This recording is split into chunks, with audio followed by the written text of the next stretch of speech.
Hey guys, and welcome to Tyioi's Starcraft videos. Today's going to be some 2v2, as you can probably see, between Tyoi and my partner SPG Gooden. And then we've got BSA, who checked up after this game, didn't realise before, he's actually Masters League for 1.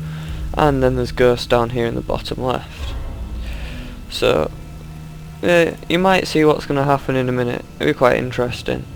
So it's just a general scout, which is probably a little bit early, you're not really going to see anything apart from maybe a spot of cheese. So everyone's playing, just droning up. It's pretty simple really. If I was Husky I'd have something to say about these players, but considering I don't really know who they are, I don't have anything to say unfortunately.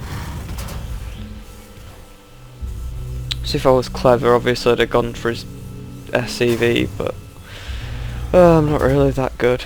So there's also a scout coming out here. It's a very interesting path actually, to skip between them all. But I suppose it's valid. So I'll tell you a little bit about the tactic we're going to be using today. It's called resource trading. Some of you might have heard of it. Basically, the Protoss guy just gets lots of gateways and lots of stuff, while the Terran guy walls off and sends him all his money. I wouldn't quite call it cheese, because it can get beaten quite easily by a 6-minute rush or a 5.5-minute rush, but it's pretty much an all-in strategy. So, the best thing is about this is it's really hard to scout, because everything seems standard. If you look, just like everything, you wouldn't see anything that differs. There's the gateway at 13. The only thing different is the double gas really, which you don't often see, but you'll see why we need this in a minute. So gateway's almost done, barracks are almost done. We've actually got gateway finished here and a zealot coming out. Not warped in though, it doesn't matter that much. Now there's an expansion which I think we failed to spot throughout the whole thing, which wasn't very good, but SCV ready. Oh well. So, and playing standard, although that's a little bit late for the cybernetics core.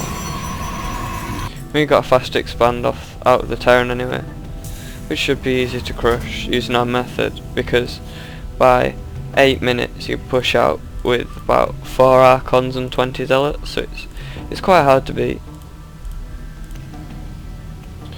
If you can see, the Terran's just walled off, creating a few Marines for early defence, and really failing here, not making anything. I must have been out of it a bit there. Oh well. Not even making an orbital command, which I should have been. There we are. And gas going down, double gas, quite late, but it's because we don't really need it that early.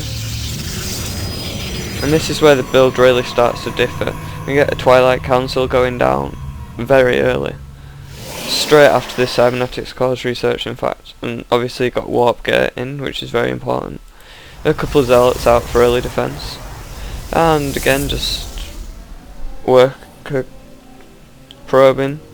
We're getting loads of probes, because right now 5 minutes has hit, lots of gateways going down.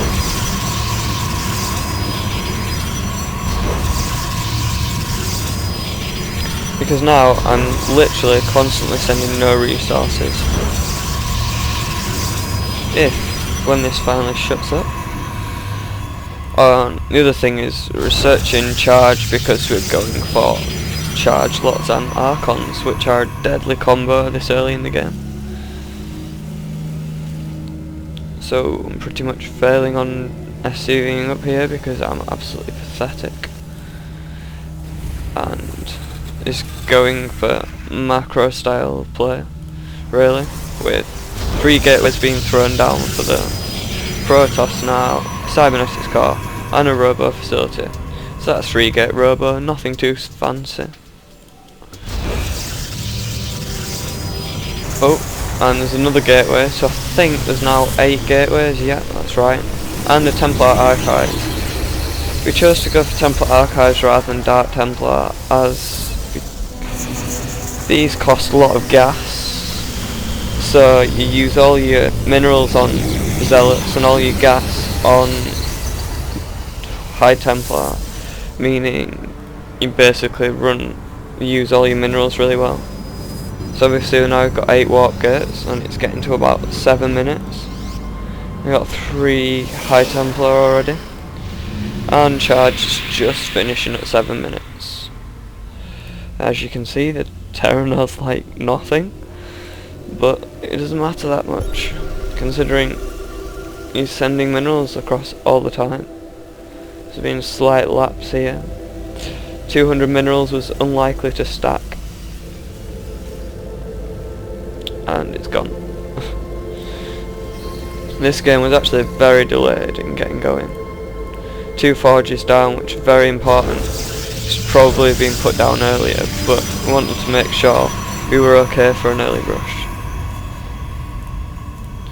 So, as you can see, these guys both expanded, which is quite normal if you're going for macro style play. We got an immortal out, and we got 3 gateways. From the Terran. Barracks with Tech Lab and another barracks building, as well as a starport, which I believe was a Destiny Cloudfist build, if you call it by Husky's names. And siege tank and siege tech on the way, surprisingly. So this base is saturated, if slightly oversaturated maybe. No, it's just about right. And this one is fine as well. So they did actually have an observer, so they could see all of these things.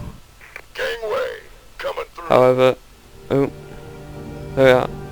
They did spot all these earlier, but as they were coming in, so you spot reinforcements, of course. And pylons thrown down for us all. It's warping units nice and fast.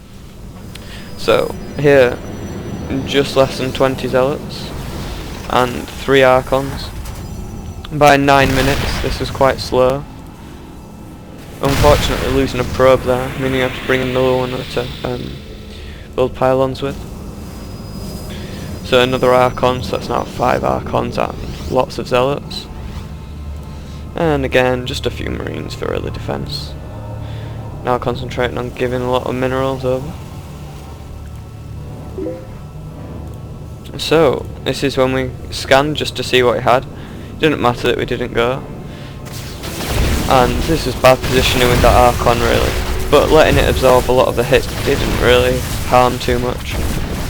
And basically these zealots charged up the stairs, up the ramp, while the Archons blasted away at everything else. Now these Archons were badly placed, to be honest, but when you've got this many reinforcements rolling in all the time, it doesn't make that much of a difference.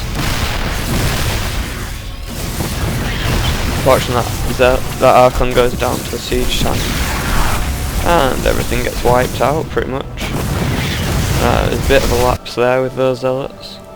This expansion was open quite well for the Protoss player, but with a lack of army against this bigger force, it's pretty much GG. If it was me playing as Protoss, I'd have probably gone for the starport and stuff, but oh well, it doesn't really make much of a difference, considering it's GG anyway from here. There is a Viking coming out. I'm not sure what the use of that would be. There's also an Immortal coming out, which isn't set to rally anywhere.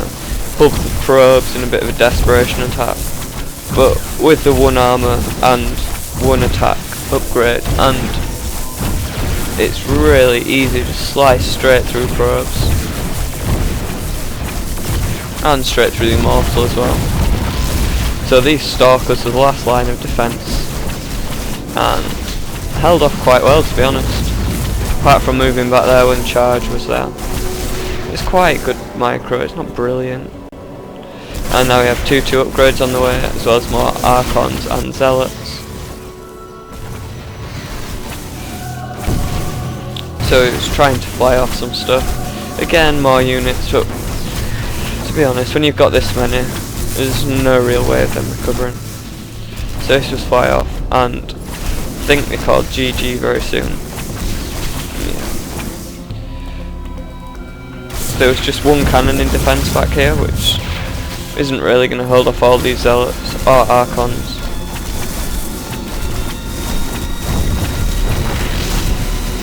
Some more incoming. And another Archon. And yeah, flying off your orbital command, probably not worth it by now. And they're called GG. So we'll take a look at the builds really. So we got 8 gateways here. Twilight Council, which would research charge, Cybernetics, which would warp gate research, and Templar Archives, which was just there to warp in High Templar. You got 2 forges, which need train at least ground weapons 1, and then once those are done, do 2 for all of them. Terran, just lots of SCVs, and keep using your mules. As long as you don't forget too much stuff, it should be quite straightforward. So that was GG. These were still flying around. You could have easily taken them out, but they GG'd anyway. So I hope to bring you some more of these games later on. Don't forget to like and subscribe, and I'll see you next time.